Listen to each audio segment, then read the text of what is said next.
In water. அதாவது அர்த்தம், இந்த ஞானஸ்தானம் என்பது ஒரு விசுவாசிக்கு ரொம்ப ரொம்ப முக்கியமானது. ஏன்னா அது இல்லைன்னா நம்ம என்ன ஆக முடியாது, ரட்சிக்கப்பட, அதாவது ரட்சிப்பில் பூரணம் அடைய முடியாது. ரட்சிக்கப்படலாம், ஆனால் பூரணம் இல்லாத அது ஒன்றாக இருக்கும். இப்ப ஞானஸ்தானத்தை குறித்து உங்களுக்கு நான் இன்ட்ரோடக்ஷன் கொடுக்கிறேன். வேதத்தின்படி எத்தனை வித ஞானஸ்தானங்கள் இருக்குது? 2 விதங்கள் இருக்குது. எப்படி 2 விதங்கள் சொல்லலாம்? ஓகே, முதலாவது ஞானஸ்தானத்தை நம்ம பைபிள்ல எந்த இடத்துல பார்க்கிறோம்? யோவான் ஸ்நானகன் தான் முதலாவது ஞானஸ்தானத்தை கொடுக்கிறார். அப்ப பழைய ஏற்பாடுல ஞானஸ்தானம் இருந்துச்சா? இல்லையா? உண்மையாவே இல்லையா? இருந்துச்சு. எங்க இருந்துச்சு? ஓகே, பழைய ஏற்பாடுல ஞானஸ்தானத்துக்கு ஒரு நிழலாட்டம் இருந்துச்சு. A resemblance, an incident resembling baptism. யாரால பதில் சொல்ல முடியும்? உங்களுக்கு 100 ரிங்கி பரிசு காத்திருக்கவில்லை. பழைய ஏற்பாட்டுல ஆதியாகமத்திலிருந்து பார்க்கிறோம்ல, அப்ப அந்த பழைய ஏற்பாடுல ஒரு இடத்தில் ஒரு சம்பவம் நடக்குது. அது ஞானஸ்தானத்துக்கு ஒரு நிழலாட்டம். எல்லாமே புதிய ஏற்பாடுல நடக்கிறது. பாஸ்டருக்கு விட தெரியும்னு நினைக்கிறேன். 100 வினிக்கு ரொம்ப ஆர்வமா இருக்காரு. தெரிஞ்சவங்க நீங்க ட்ரை பண்ணலாம், ட்ரை பண்ணுங்க, தப்பில்லை நீங்க ட்ரை பண்றது.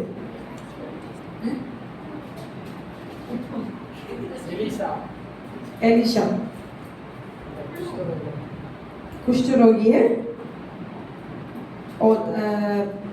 நதியில போய் குளிக்க சொல்றாங்க, அதை சொல்றீங்களா? ஓகே, ஆனா அது சரியான விட இல்லை. ஓகே, நான் உங்களுக்கு குழு கொடுக்குறேனே. நம்ம எல்லாருக்கும் தெரிஞ்ச ஒரு இன்சிடென்ட் தான் இது. நிறைய வாட்டி நம்ம இதை படிச்சிருப்போம், சண்டே ஸ்கூல்ல படிச்சிருப்போம், கண்டிப்பா இதை கேள்விப்பட்டிருப்போம். ஓகே, ஒரு இடத்துக்கு போகிறதுக்கு முன்பதாக இது நடந்தது. சரி, இஸ்ரவேலருக்கு நடந்தது.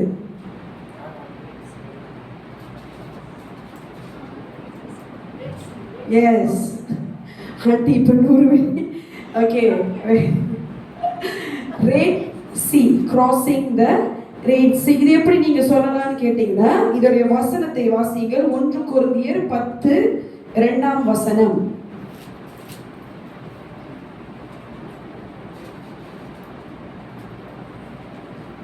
எல்லாரும் மோசேக்குள்ளாக மேகத்தினாலும் சமுத்திரத்தினாலும் ஞானஸ்தானம் பண்ணப்பட்டார்கள்.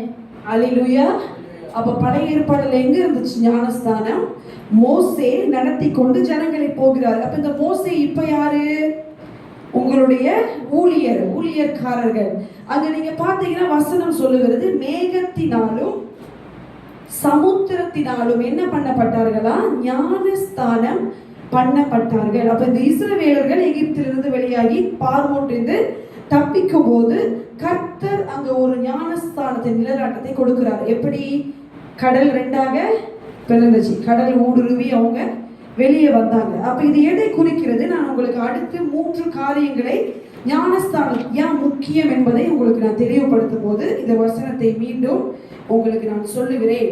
அப்ப முதலாவது ஞானஸ்தானம் 2 வகைப்படும். ஒன்று மனம் திரும்புதலுக்கு ஏற்ற ஞானஸ்தானம், அதுதான் நம்ம யோவான் ஸ்நானகன் கொடுத்தாரு. இரண்டாவது ஞானஸ்தானம் என்ன ஞானஸ்தானம்? பரிசுத்த ஆவியினாலும் அக்கினினாலும். இது யார் கொடுப்பா?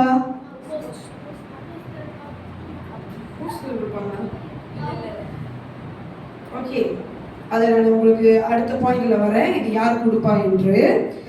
இப்ப ஞானஸ்தானம் எடுக்கிறதுக்கான ஏன் அது ஒரு ரொம்ப முக்கியம், ஏன் அதை எடுக்காம நான் இருக்கலாமே, அது கட்டாயமா அப்படின்னு நிறைய பேர் யோசிக்கலாம். முதலாவது ஞானஸ்தானம் நம்ம எடுக்கலன்னா பரலோக ராஜ்யத்துக்குள்ள போக முடியாது. ஏன்னா வசனம் சொல்லுகிறது, ஒருவன் ஜலத்தினாலும் ஆவியினாலும் பிறவாவிட்டால் அவன் எங்க போக மாட்டானா?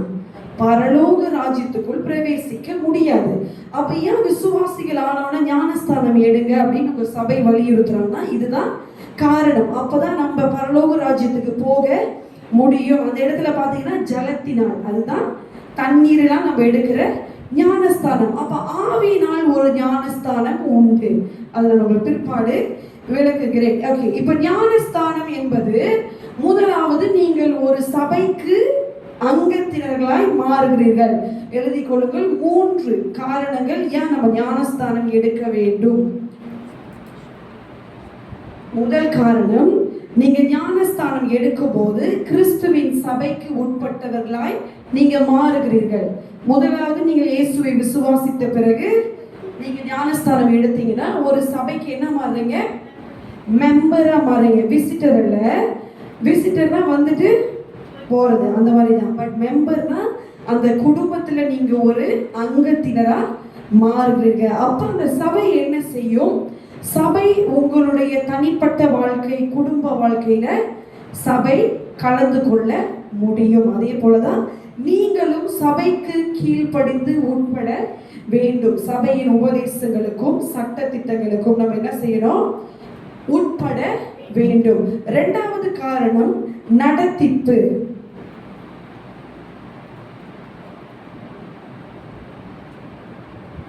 இப்ப முதல்ல நம்ம பழைய ஏற்பாட்டுல பார்த்தோம்ல, மோசேயோட என்ன எழுதியிருக்கு? மேகத்தினாலும் சமுத்திரத்தினாலும் என்ன பெற்றார்கள்? ஞானஸ்தானம். இந்த மேகம் எதை குறிக்கிறது? நடத்திப்பை குறிக்கிறது. நடத்திப்பு என்றால் என்ன? உங்களை நடத்துகிறவர்கள், அதாவது உங்களுடைய ஊழியக்காரர், உங்க பாஸ்டர்ஸ், உங்களுக்கு மேலாக இருந்த சபையை நடத்துறவர்கள் கீழே நீங்கள் கீழ்ப்படுகிறதற்கான ஒரு அடையாளம் தான் இந்த ஞானஸ்தானம். எப்படி இஸ்ரவேல் ஜனங்கள் மோசேக்குள்ள கீழ்ப்படிந்து அந்த சமுத்திரத்தை கடந்து கானானை நோக்கி போகிறார்களோ அப்படிதான் நம்மளும் இருப்பேன். நம்ம இப்ப எதை நோக்கி போய் கொண்டிருக்கிறோம்? பரலோக ராஜ்யம். அப்ப உங்களை யார் அதுக்குள்ளாக நடத்தி போவா? உங்களுடைய நடத்திப்பு காரர்கள். இப்ப பாஸ்டர் இருக்காரு, அவருக்கு நடத்திப்புக்காரர் இல்லையா? நீங்க யோசிக்கலாம். எங்களுக்கு நிச்சயமாக உண்டு, மிகவும் பயங்கரமானவர். அப்ப எங்களுடைய தேவ மனுஷன் எங்களை நடத்துவார். அப்ப எல்லா ஊழியர்களுக்கும் ஒரு நடத்திப்புக்காரர் ரொம்ப ரொம்ப முக்கியம். ஏன்னா அவங்க தான் நம்மளை எதற்குள்ளாக நடத்துவார்கள்? வசனத்திலும் ஆவியிலும் அபிஷேகத்திலும் நம்மளை அவங்களால நடத்த முடியும். அப்ப நீங்க ஞானஸ்தானம் எடுக்கும் போது அந்த சபையுடைய ஊழியர்களுக்கு நீங்கள் உங்களை ஒப்பு கொடுக்கிறீர்கள். ஆமென். அப்ப அது ரொம்ப முக்கியம். ஏன்னா நடத்திப்பு எல்லாருமே உங்களுக்கு நடத்திப்புக்காரர்களா இருக்க முடியுமா? முடியாது. அநேகம் பேர் உங்களுக்கு ஜெபம் பண்ணலாம், உங்களை விசாரிக்கலாம், உங்களை பார்க்கலாம், ஆனால் எல்லாரும் உங்களை நடத்த முடியாது. உங்களுக்கென்று அந்த ஊழியர் அபிஷேகம் பெற்றிருப்பார், அவங்களால மட்டும்தான் உங்களை நடத்த முடியும். ஓகே, 3வது காரணம் பூரணம் அடைதல், டு பி பெர்ஃபெக்டட். ஞானஸ்தானம் எடுக்கும் போது என்ன நடக்கிறது? பூரண ரட்சிப்பை நோக்கி நம்ம ஒரு படி வந்துட்டோம். முதலாவது பாவ மன்னிப்பு, 2வது நம்ம ஞானஸ்தானத்தை பெற்றுக்கொண்டவுடன் நம்ம இதை கடந்து போகிறோம். ஓகே, இப்பொழுது 3 முக்கியமான பாயிண்ட்ஸ். ஞானஸ்தானம், எல்லா ஞானஸ்தானமும் அங்கீகரிக்கப்பட்டதா? இது ரொம்ப ஒரு கான்ட்ரோவர்ஷியலான ஒரு கொஸ்டின். நீங்க ஞானஸ்தான வகுப்புக்கு வந்திருந்தீங்கன்னா உங்களுக்கு தெரியும். இப்ப நான் வேற ஒரு சபையில ஞானஸ்தானம் எடுத்திருக்கேன், நானும் எடுத்திருந்தேன். ஆனா அந்த ஞானஸ்தானம் அங்கீகரிக்கப்பட்டதா அப்படின்றதுக்கு வேதம் சில தகுதிகளை வைத்திருக்கிறது. என்ன தகுதி? முதலாவது, உங்களுக்கு அப்போஸ்தலர்கள் தான் ஞானஸ்தானத்தை கொடுக்க வேண்டும். இப்ப 5 பிரதான ஊழியங்கள் இருக்குது. முதலாவது என்னது? முதலாவது பிரதான ஊழியர் என்ன ஊழியம்? ஓகே, 5 பிரதான ஊழியங்களை உங்களுக்கு சொல்லிக் கொடுக்குறேன். இப்ப இந்த விரலை எடுத்துக்கங்க. இதுல முதல் இந்த பெரிய விரல் தான் அப்போஸ்தலர்கள், இவங்க தான் மெயின். 2வது விரல் ப்ராஃபிட்ஸ், தீர்க்கதரிசிகள். 3வது சுவிசேஷகர்கள், இவாஞ்சலிஸ்ட். 4வது விரல் மெய்ப்பன் அல்லனா நம்மளுடைய பாஸ்டர். கடைசி டீச்சர், போதகர், அதாவது உங்களுக்கு வசனத்தை போதிக்கிறவங்க. அப்ப இந்த 5 பிரதான அழைப்புல யாருக்கு கர்த்தர் அதிகாரத்தை கொடுத்தாரா? அப்போஸ்தலர்களுக்கு மாத்திரம்தான். இது எங்க நம்ம பார்க்கலாம்? மத்தேயு 28 நீங்க வாசிச்சீங்கன்னா இயேசு என்ன சொல்றாரு? சீஷர்களை வரவழைத்து, உங்களுக்கு நான் என்ன கொடுக்கிறேன்? ஞானஸ்தானம் கொடுக்க அதிகாரத்தை கொடுக்கிறேன்னு சொல்றாரு.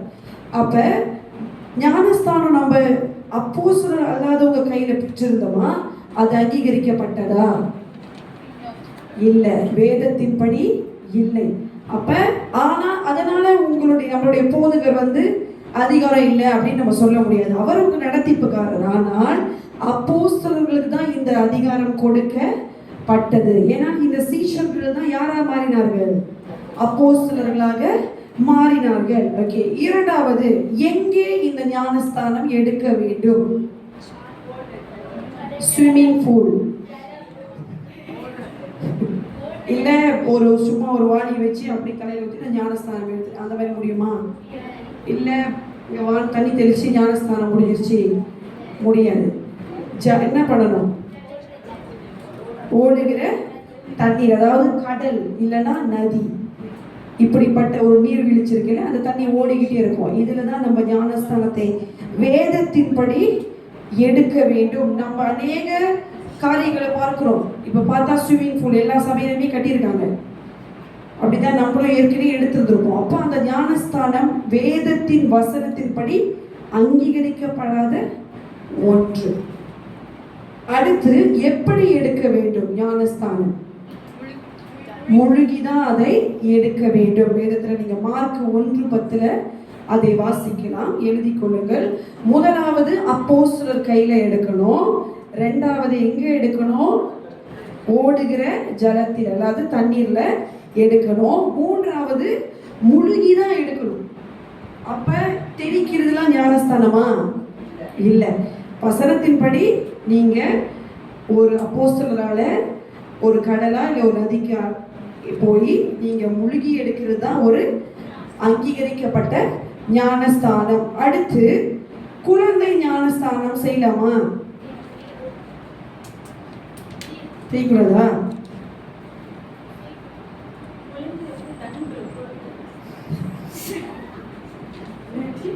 குழந்தை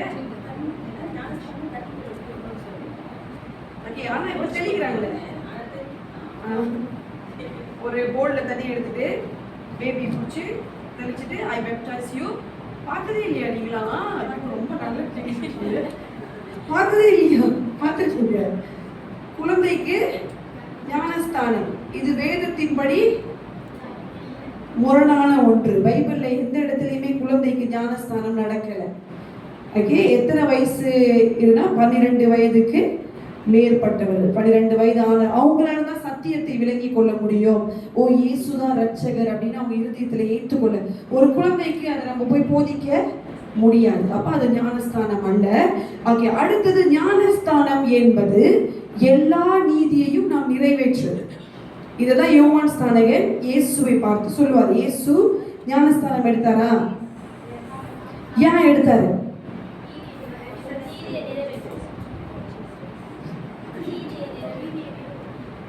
ஓகே, இயேசு ஞானஸ்தானம் எடுத்தார். ஆனால் அவர் தேவகுமாரன் தானே, மனுஷகுமாரன் இருந்தாரு, தேவகுமாரன். ஏன் அவர் ஞானஸ்தானம் எடுத்தார்? எல்லா நீதியையும் நிறைவேற்ற எடுத்தார். அதை விட எதுக்காக அவர் முதலாவது அதை எடுத்தார்? அவர் எடுக்காம இருந்திருக்கலாமே. ஏன்னா ஆவியானவர் அவருக்குள்ள எப்போதுமே இருக்கிறாரு. எல்லா அற்புதம் அடையாலும் அவரால் முடியும். பரலோகமே அவர் தான் சொந்தம். அப்ப ஏன் அவர் ஞானஸ்தானம் எடுத்தார்? யோர்தான் நதிக்கு போய் யோவான் ஸ்நானகர்ட்ட எனக்கு ஞானஸ்தானம் கொடு அப்படின்னு ஏன் இயேசு செய்தார்? அதை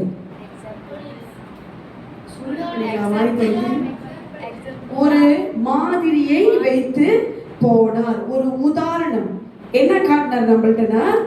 நானே ஞானஸ்தானத்தை எடுக்கிறேன், நீங்களும் எடுக்கணும். ஒரு எக்ஸாம்பிளை காட்டினார். ரட்சிப்புக்கு ஒரு மாதிரியை இயேசு நமக்கு முன்பதாக வைத்து போனார். அடுத்த முக்கியமான ஒன்று, எந்த நாமத்தில் ஞானஸ்தானம் கொடுக்க வேண்டும்?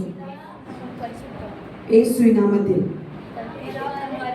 பிதா, குமாரன், பரிசுத்த ஆவியின் நாமத்தினாலே ஞானஸ்தானம். இப்ப வெறும் பிதா குமாரன் நாமத்தினாலே அப்படின்னு சொல்ல முடியுமா? முடியாது. இந்த திரித்துவ தெய்வத்தின் பெயர் அங்க இருக்கணும். பிதா, குமாரன், பரிசுத்த ஆவி. ஓகே, அடுத்ததாக இதுதான் பேப்டிசமோட இன்ட்ரோடக்ஷன். ஏன் அது ரொம்ப முக்கியம் அப்படின்றதுக்கு. இப்ப ஞானஸ்தானத்தை குறித்து உங்களுக்கு நான் சில விஷயங்களை கற்றுக் கொடுக்க போகிறேன். ஞானஸ்தானம் என்பது எதை அது மிக முக்கியமாக குறிக்கிறது? ஓகே, முதலாவது ஞானஸ்தானம் என்பது இயேசு கட்டளையிட்டார். ஆமா தானே? சீஷர்களுக்கு என்ன செய்தார்? இதை நீங்க போய் செய்யுங்க அப்படின்னு சொல்லி, it's a commandment from Jesus. It's a very commandment from him. அப்ப அதனால தான் அவர் என்ன செய்தார்? அவர் அதை செய்து நமக்கு காட்டினார். ஓகே, இப்ப மூன்று ஓகே 5 முக்கியத்துவங்கள் ஞானஸ்தானம் எடுப்பதற்கு. 3 importance or significance of taking a baptism.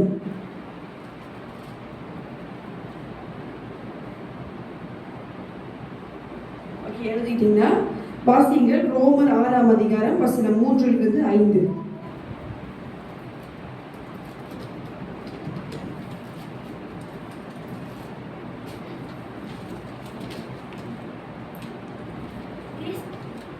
கிறிஸ்து இயேசுவுக்குள்ளாக ஞானஸ்தானம் பெற்ற நாம் அனைவரும் அவருடைய மரணத்துக்குள்ளாக ஞானஸ்தானம் பெற்றதை அறியாமல் இருக்கிறீர்களா? மேலும் பிதாவின் மகிமையினாலே கிறிஸ்து மரித்தோரிலிருந்து எழுப்பப்பட்டது போல நாமும் புதிதான ஜீவனுள்ளவர்களாய் நடந்து கொள்ளும்படிக்கு அவருடைய மரணத்துக்குள்ளாக்கும் ஞானஸ்தானத்தினாலே கிறிஸ்துவுடனே கூட அடக்கம் பண்ணப்பட்டோம். ஆமென். இந்த வசனம் என்ன சொல்லுகிறது? கிறிஸ்துவுக்குள்ளாக நாம் என்ன செய்யப்பட்டோமா? முதலாவது ஞானஸ்தானம் மூலமாக அவருடைய மரணத்திற்கு என்ன ஆனோம்? நம்ம மரணத்திற்கு உட்பட்டு, அதாவது என்ன குறிக்கிறதுன்னா, இந்த ஞானஸ்தானம் என்பது இப்ப தண்ணிக்குள்ள ஒருத்தவங்க போறாங்கல்ல, அப்ப அவங்க போகும்போது அது ஒரு மரணத்தை காட்டுது. திரும்பி அவங்க எழும்பும் போது அது என்னத்தை குறிக்கிறது? இட்ஸ் a life, உயிர் அடைகிறது, உயிர் திருந்துதலை குறிக்கிறது. அப்ப முதலாவது கிறிஸ்துவுக்குள்ள ஞானஸ்தானம் பெற்ற நம்ம அனைவரும் அவருடைய மரணத்துக்குள்ளாக என்ன பெற்றோமா? ஞானஸ்தானம். அப்ப என்ன மரணம் அடையணும்? சரீரமா? நம்மளுடைய ஜீவன் மரணம் அடையவில்லை. கிறிஸ்து உண்மையாகவே மரணம் அடைந்து என்ன பண்ணார்? 3ஆம் நாள் உயிரோடு எழுந்தார். அப்ப இது ஒரு ஞானஸ்தானத்துக்கு அடையாளமாக காட்டினார். அப்ப பவுல் இங்க என்ன சொல்லுகிறார்? நம்ம கிறிஸ்து இயேசுவுக்குள்ளாய் ஞானஸ்தானம் மூலமாக என்ன ஆக்கப்பட்டோம்? மரணத்துக்குள்ளாக ஞானஸ்தானத்தை பெற்றீர்கள். அப்படி என்ன காட்டுதுன்னா, எது மரணம் அடைய வேண்டும்? பழைய வாழ்க்கை. வேற சுபாவங்கள், பாவம், ஜென்ம சுபாவங்கள், மாம்சம், இது எல்லாம் என்ன ஆகணுமா? ஞானஸ்தானத்துல மரணம் அடைந்து நம்ம எதுக்கு உயிரடைய வேண்டும்? கிறிஸ்துவுக்குள்ளாக உயிரடைய வேண்டும். இங்க என்ன சொல்றாரு பவுல்? ஞானத்தினாலே கிறிஸ்துவுடனே நம்ம என்ன பண்ணப்பட்டோமா? அடக்கம் பண்ணப்பட்டோமா? அப்ப என்னத்துக்கெல்லாம் இவர் ஒரு அடக்கம் வைக்கிறார்? பாவத்துக்கு ஒரு அடக்கம், சுபாவம், நம்மளுடைய ஜென்ம சுபாவங்கள், வேற என்ன இருக்கு? பழைய வாழ்க்கை, இது எல்லாமே ஞானஸ்தானம் மூலமாக ஒரு அடக்கத்துக்குள்ளாய் வருது. ஆனா என்ன நடக்குது? ஆதலால் அவருடைய மரணத்தின் சாயலில் நாம் இணைக்கப்பட்டிருந்ததால் அவர் உயிர் தெழுதல் சாயலிலும் நாம் என்ன பண்றோம்? இணைக்கப்பட்டிருப்போம். அப்ப இயேசு வெறும் மரணம் அடையவில்லை, அவர் உயிர் தெழுந்தார். அப்ப நம்மளும் ஞானஸ்தானத்துல இந்த பழைய சுபாவத்துக்கு எல்லாம் ஒரு மரணத்தை, அடக்கத்தை வைத்துட்டு எதுக்கு உயிர் தெழ வேண்டும்? புது சிருஷ்டி. கிறிஸ்துவுக்குள் ஒருவன் என்ன ஆகிறான்? புது சிருஷ்டியாய் மாறுகிறான். அப்ப ஞானஸ்தானம் மூலமா நம்மளுக்கு என்ன கிடைக்கிறது? கிறிஸ்துவின் உயிர்த்தெழுதல் போல ஒரு புதிய ஜீவன், கிறிஸ்துவின் சாயல், அப்புறம் ஆவிக்கு ஏற்றபடி நடக்கிறது. ஓகே, இரண்டாவது முக்கியத்துவம் எழுதிக் கொள்ளுங்கள். கலாத்தியர் 3ஆம் அதிகாரம் வசனம் 27.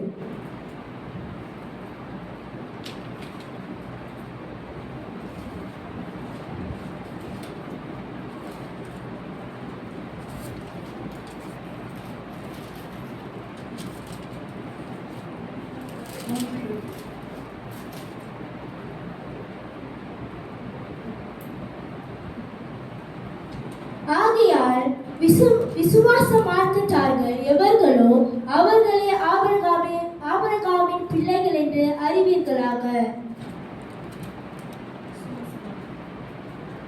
1 கொரிந்தியர் 12:13.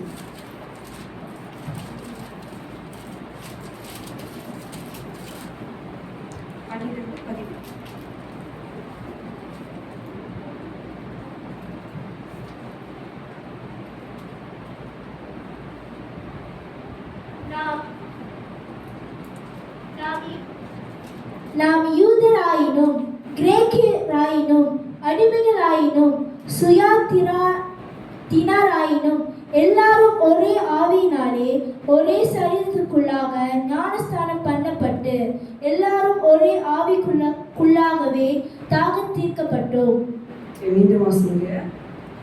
நாம் யூதராயினும் கிரேக்கராயினும் அடிமைகளாயினும் சுயாதீனராயினும் எல்லாரும் ஒரே ஆவியினாலே ஒரே சரீரத்துக்குள்ளாக ஞானஸ்தானம் பண்ணப்பட்டு எல்லாரும் ஒரே ஆவிக்குள்ளாகவே தாகம் தீர்க்கப்பட்டோம்.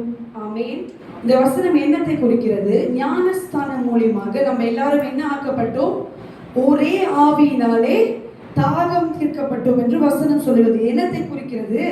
அந்த வசனத்துக்கு மேலாக யூதராயினும் கிரேக்கராயினும் அடுத்து அடிமைகளாயினும் சுயாதீனராயினும் இந்த எல்லா வகையான ஜனங்களா இருந்தாலும் நம்மளை கிறிஸ்துவுக்குள்ளாக ஒன்றாக இணைக்கிறது எது? ஞானஸ்தானம். அப்ப நம்ம யாரா வேணாலும் இருக்கலாம், எந்த பேக்ரவுண்ட்ல இருந்து வந்திருக்கலாம், எப்படிப்பட்ட வாழ்க்கையிலிருந்து இருக்கலாம். ஆனால் கர்த்தர் நம்மளை எப்படி ஒன்றிணைக்கிறார்? கிறிஸ்துக்குள்ளாக ஞானஸ்தானம் மூலமாக தான் நம்ம இயேசுவின் சரீரத்துக்குள்ளாக என்ன ஆகிறோம்? சரீரத்துக்குள்ளாக ஒன்றுபடுகிறோம். இது என்னத்தை குறிக்கிறது? நீங்க கலாத்தியர் நினைக்கிற 3:28 வாசிங்க.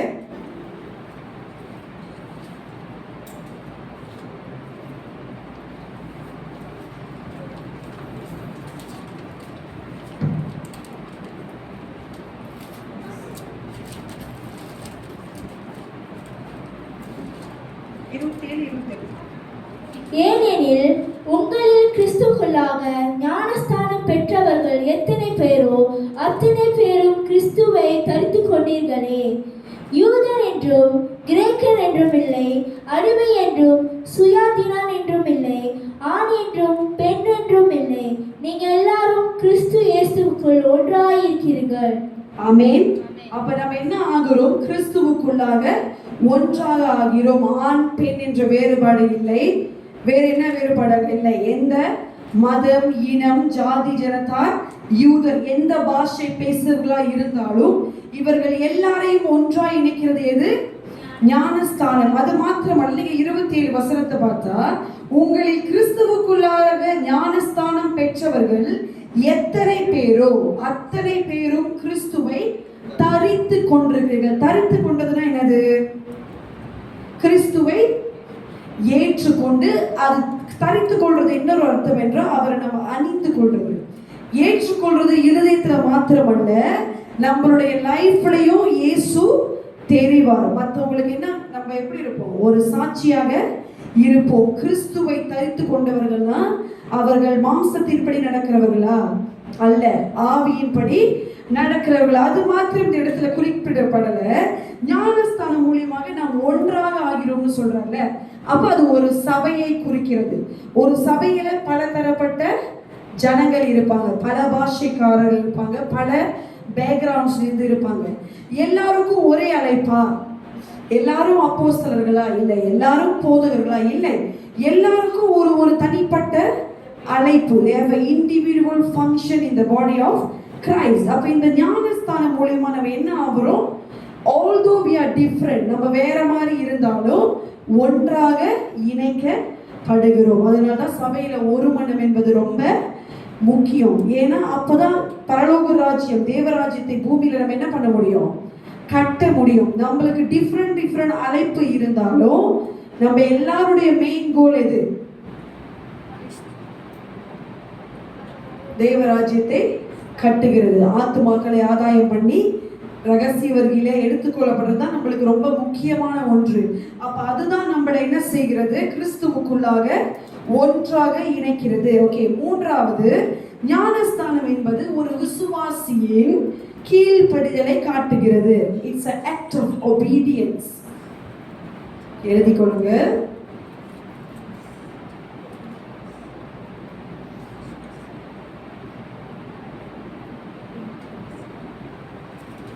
அது மாத்திரமல்ல, இது ஒரு வெளிப்புற சாட்சி. அதாவது you are making a public declaration that you are accepting the Lord Jesus Christ as your savior.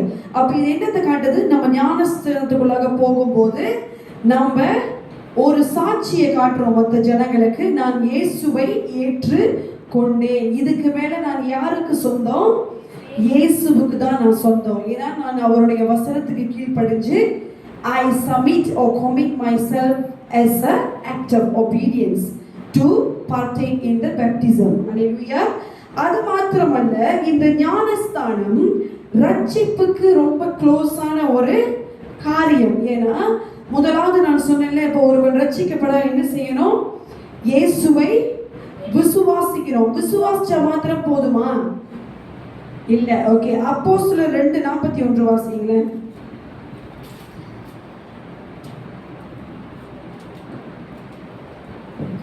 அவனுடைய வார்த்தையை சந்தோஷமாய் ஏற்றுக்கொண்டவர்கள் ஞானஸ்தானம் பெற்றார்கள். அன்றைய தினம் ஏறக்குறைய 3000 பேர் சேர்த்து கொல்லப்பட்டார்கள். அல்லேலூயா. யாருடைய வார்த்தையை கேட்ட ஜனங்கள் இந்த இடத்துல? அப்போஸ்தலனாகிய பேதுருவின் பிரசங்கத்தை கேட்ட ஜனங்கள். எத்தனை பேர் அன்றைக்கு ஞானஸ்தானம் எடுத்தாங்களா? 3000 பேர். ஒரே பிரசங்கத்துல என்ன நடக்குது? பேதுரு பிரசங்கம் பண்றார், பாவத்தை கண்டித்து உணர்த்துகிறார், ரட்சிப்பை குறித்து சுவிசேஷத்தை பேசுகிறார். அப்ப அந்த ஜனங்கள் அவருடைய வார்த்தையை என்ன பண்ணாங்களா?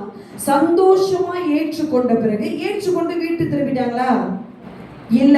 வெறும் நான் ஏற்றுட்டேன், என் மனசுல நான் ஏசப்பாவை நினைக்கிறேன், அது போதும் அப்படின்னு இருக்கல. அடுத்து என்ன செய்கிறார்கள்? என்ன பண்ணாங்க? ஏற்றுக்கொண்டவர்கள் அத்தனை பேர்களும் ஞானஸ்தானத்தை எடுத்தாங்க. அதனாலதான் சபையில ஞானஸ்தானம் ரொம்ப முக்கியம். நான் என் மனசுல இயேசு விசுவாசிக்கிறேன், என் கூட ரொம்ப க்ளோஸ் தருமா அப்படின்னு சொல்லிட்டு நம்ம ஞானஸ்தானத்துக்குள்ள வரலன்னா ரட்சிக்கப்படுவோமா? இல்லை.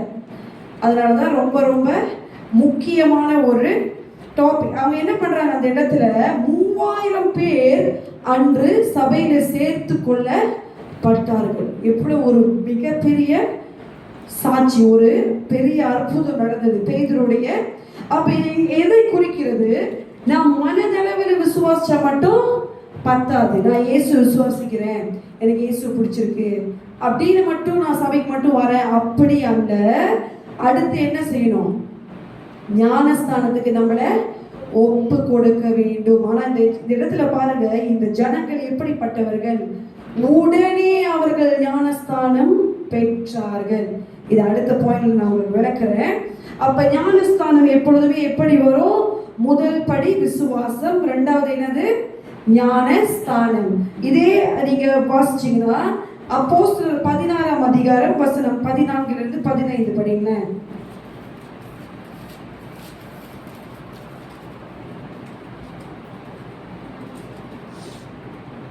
அப்பொழுது தியத்திரா ஊராலும் ஏராத்தாம்பரம் விற்கிறவளும் தேவனை வணங்குகிறவளுமாகிய லிதியாள் என்னும் பேருள்ள ஒரு ஸ்திரீ கேட்டுக்கொண்டிருந்தாள். பவுல் சொல்லியவைகளை கவனிக்கும்படி கர்த்தர் அவள் இருதயத்தை திறந்தருளினார். அவளும் அவள் வீட்டாரும் ஞானஸ்தானம் பெற்ற பின்பு அவள் எங்களை நோக்கி, நீங்கள் என்னை கர்த்தரிடத்தில் விசுவாசம் உள்ளவள் என்று எண்ணினாள். என் வீட்டிலே வந்து தங்கியிருங்கள் என்று எங்களை வருந்தி கேட்டுக்கொண்டாள். அல்லேலூயா. இந்த இடத்துல ஒரு சம்பவத்தை நம்ம பார்க்கிறோம். லிதியாள் என்கிற ஒரு பெண், இவள் ரத்தாம்பரம் விற்கிறவள், இவர் ஒரு வியாபாரி. இது என்ன நடக்கிறது? இவள் யாருடைய பிரசங்கத்தை கேட்கிறாள்? அப்போஸ்தலனாகிய பவுலுடைய பிரசங்கத்தை கேட்ட உடனே என்ன செய்யறாங்க? அவளும் அவள் குடும்பமும் ஞானஸ்தானத்துக்கு அவர்களை ஒப்பு கொடுத்தார்கள். அவள் என்ன செய்தாள்? அவள் இருதயத்தை கர்த்தருக்கு நேராக திருப்பினாள். ஆனா இந்த மாதிரி ஒரு இம்மீடியட் ரிபெண்டன்ஸ், இம்மீடியட் பேப்டிசம் இப்ப நடக்குதா? ஏன் நடக்கல? இப்ப உடனே ஒரு பிரசங்கத்தை கேட்ட பிறகு ஒரு 10 பேர் ஞானஸ்தானம் எடுக்க போறேன் அப்படின்ற ஒரு கீழ்ப்படிதலோ இந்த லிதியாளை போல மனம் திறந்து, அதாவது 3000 பேர் பேதுரு பிரசங்கத்தை கேட்ட அத்தனை பேர்களும் ஒப்பு கொடுத்தார்கள். ஏன் அது இப்ப இல்லை? ஞானஸ்தானத்தோட முக்கியத்துவத்தை நம்ம மறந்துட்டோமா? இல்ல ஞானஸ்தானத்தை குறித்து போதிக்கப்படவில்லையா? சபைகள்ல நம்மளுக்கு போதிக்கப்படாம இருந்திருக்கலாம். நீங்க அந்த கால அப்போஸ்தலர் அதிகாரங்களை வாசிச்சீங்கன்னா இம்மீடியட் எல்லா பேப்டிசமும் 1 வருஷம் கழிச்சு நடக்கலைங்க. நானும் அதை படிச்சு ஆச்சரியப்பட்டு போனேன். 6 மாசம் கழிச்சு நான் ஞானஸ்தானம் எடுக்கிறேன் இல்ல, இம்மீடியட். இதான் அடுத்து உங்களுடைய பாயிண்ட்ஸ் எழுதிக் கொள்ளுங்கள். 4வது பாயிண்ட், ஞானஸ்தானத்திற்கு தடை இல்லை, தாமதம் இல்லை. No delay for baptism.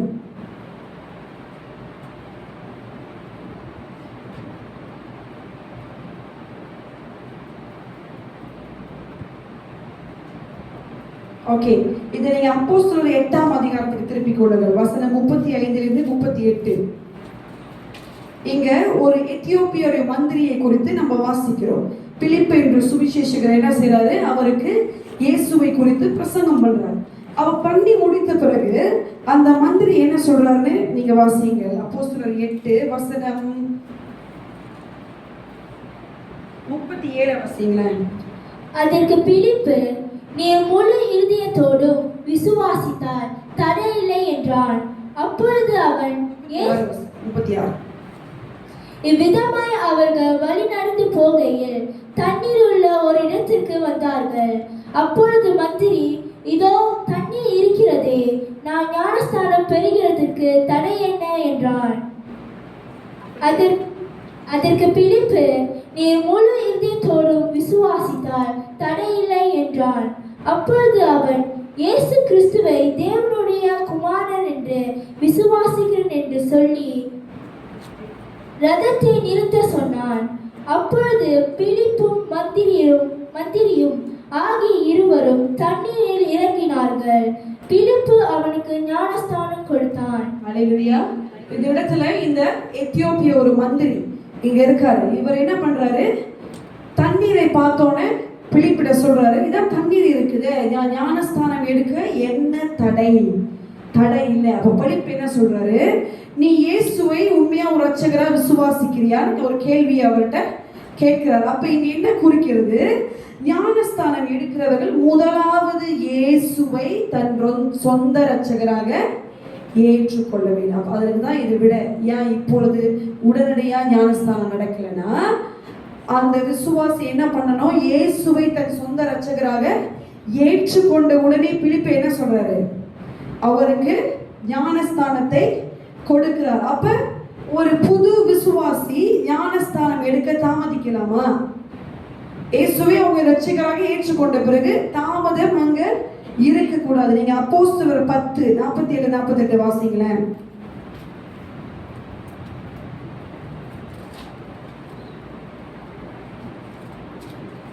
பேதுருவோடு கூட வந்திருந்த விருத்த சேதனமுள்ள விசுவாசிகள் கேட்கும்போது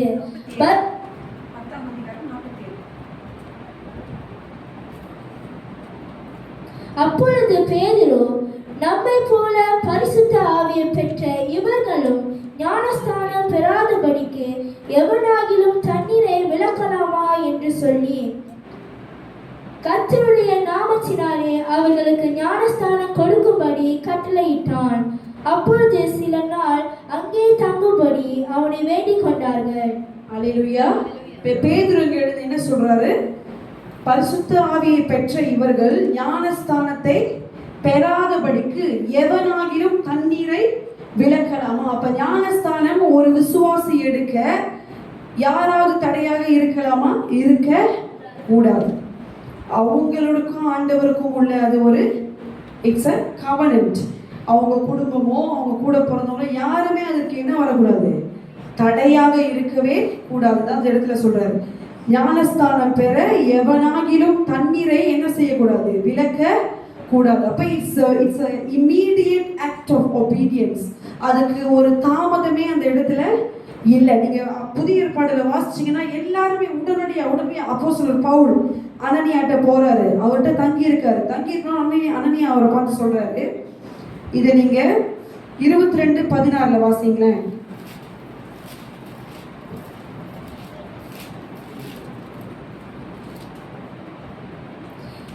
இப்பொழுது நீ தாமதிக்கிறது என்ன?